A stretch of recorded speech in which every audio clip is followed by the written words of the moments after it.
You weren't afraid of the thing until someone told you they were afraid of it.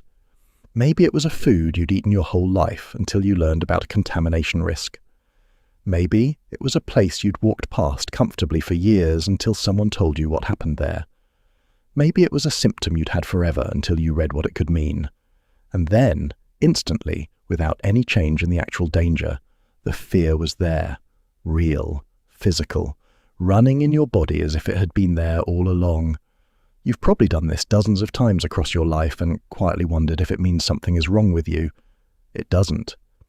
If you've spent your life catching fear from other people, feeling perfectly fine about something until someone else's fear arrived and rewired how you felt about it, the psychology underneath is something the culture has almost entirely misread. It's not suggestibility. It isn't a sign that your own judgment is weak. It's a documented, deeply evolved human capacity that kept the species alive for hundreds of thousands of years. And it fires the same way it always has. In a modern world where most of the fears being transmitted are no longer the kind your nervous system was built for. Here's the thing nobody talks about. For most of human history, your ancestors didn't survive by encountering every predator personally. They survived by borrowing the fear of the person who already had.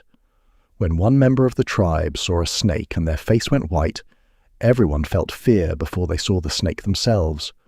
When one hunter came back from a valley shaking and pale, the rest knew not to go into that valley. The capacity to catch someone else's fear wasn't a design flaw. It was one of the most successful survival strategies our species ever developed. Your brain still runs this program. When you see someone afraid, your amygdala, the part of your brain that processes threat, activates almost as strongly as if you had encountered the threat yourself. This happens before conscious thought has caught up. When someone tells you a thing is dangerous, in the moment they tell you, your body is already updating as if the danger were present, whether the danger is real or not. In 2007, neuroscientists Andreas Olsson and Elizabeth Phelps published fMRI research mapping exactly this process. They showed subjects videos of other people receiving mild electric shocks paired with a specific image. The subjects, watching from safety, developed a real fear response to the image itself, even though they had never been shocked. Their amygdala activation was nearly identical to what would have happened if they had been shocked directly. The researchers called this observational fear learning.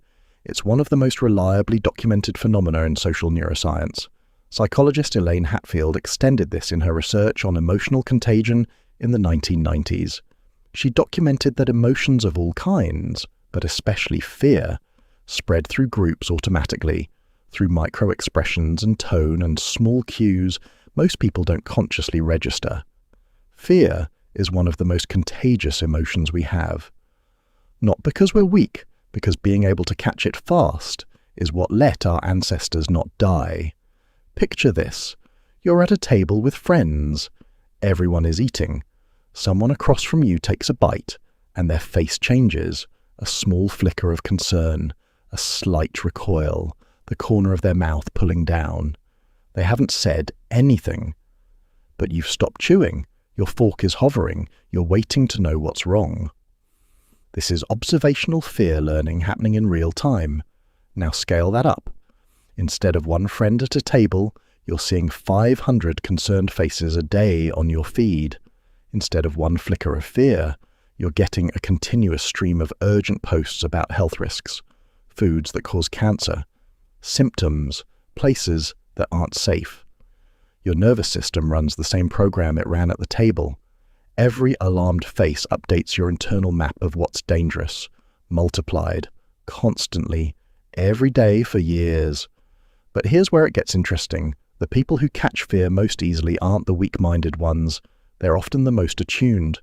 Observational fear learning depends on your nervous system's ability to read other people's states accurately. The same capacity that makes you a good friend, a perceptive partner, a competent reader of rooms. The people who don't catch fear from others aren't stronger. They just have less social permeability. Neither is a better version of a person. But there's more going on than just attunement. The modern information environment is specifically engineered to exploit this circuit. Fear travels faster than calm on every platform. Fearful content gets more engagement, more shares, more reach. Your feed isn't showing you a representative sample of what your community fears.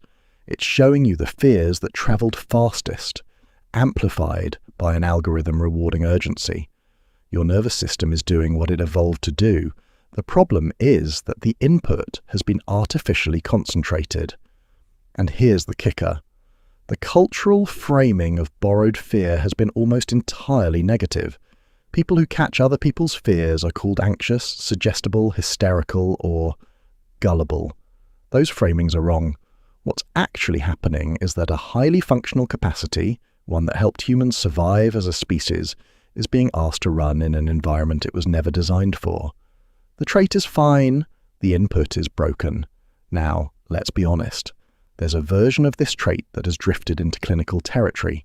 If your borrowed fears don't fade after the source is gone, if you find yourself unable to disengage from news cycles that leave you feeling worse without helping you act, if your fear response has become continuous rather than event-driven, that's not the normal function of observational fear learning. That's health anxiety, or generalized anxiety, or a nervous system that has been in high alert for too long to regulate on its own. The reframe in this video applies to the trait working as designed. If the trait is running you rather than serving you, that deserves a therapist's attention.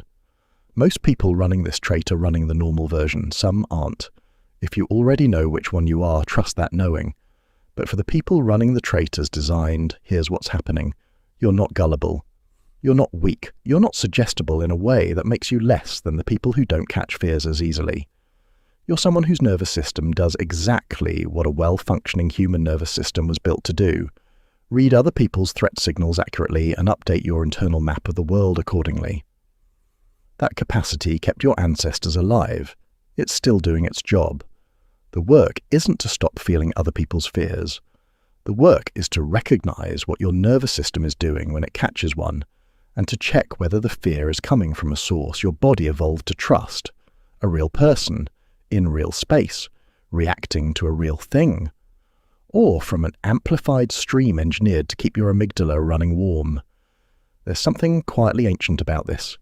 Every time you catch another person's fear, you're doing the same thing your ancestors did around fires and in valleys, and along the edges of forests, thousands of years before writing, before cities, before feeds. You are borrowing the survival information of someone who saw something before you did. The mechanism is old. It worked for a long time. It still works when the person whose fear you're catching actually saw something. If you've spent years wondering whether there's something wrong with how easily you catch other people's fears, this might be the moment to consider that there's something old and honest about it, and the problem isn't your trait. It's that the world has been arranged to feed the trait more input than it can safely metabolize. You're not weak. You're not gullible. You're not too suggestible. You're someone whose nervous system is doing exactly what a human nervous system was built to do, in a world that gives it more to process than it was ever built to hold. If you're the person I've been describing for the last 8 minutes, the one who catches other people's fears and has quietly wondered for years whether it means something's wrong with you, I want you to hear this clearly. Nothing is wrong with you. The trait you've been carrying is old, honest, and one of the reasons your species is still here. You've been reading it as a flaw, and it isn't one. If any part of this landed for you, I'd love to know. Tell me in the comments about a time you caught someone else's fear and later realized it had never been yours. I read the comments. If you want more videos that name the quiet parts of how your mind works, that's what this channel is for. Hit subscribe and the bell. I'll see you in the next one.